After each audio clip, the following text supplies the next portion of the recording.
Oh. Oh. Oh. आंनि राष्ट्रीय प्रडाक्सनाव नोंथांमोन बयखौबो फिन बरायहरनाय थाबाय। दिनैनि भिडिअआ जाहैबाय जोंहा दिनै न'आव माइ गायदों। दिनैनो फार्स्ट टाइम। दा नोंथांमोना जोंहानि माइ गायनायखौ माबोरै गायदों नोंथांमोना नायनो इन्टारेस्टेडब्ला नायलांबाय थादो। ना मा होनना बुङो थ' बिदिब्ला भिडिअखौ स्टार्ट खालामनोसैल'। अखाया डेन्जार हाखादो लोगोफोर, अब्लाबो भिडिअखौ खस्थ' खालामनानै लादों। दा नोंथांमोना भिडिअखौ नायलांबाय थादो आरो आं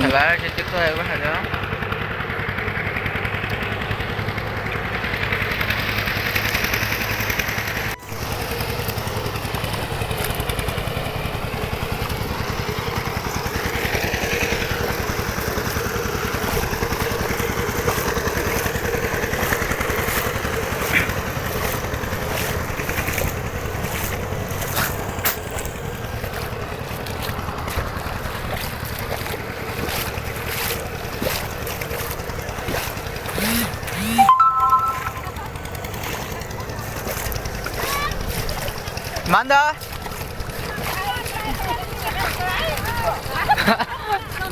सिखांदो दे सिखांदो दे मारै नांदो माइ गायनानै गोदान बोसोरनि दे बिदले गोदान बोसोरनि माबा मोनसे बुं मारै नांदो माइ गायनानै मोजां नांदोथ' हा जानावनो फार्स्ट ना दे गायबाय था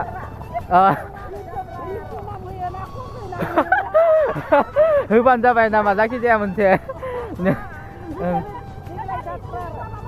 देग्लाय एबार फार्स्ट ना दे गायबाय था एक्सन लानिल'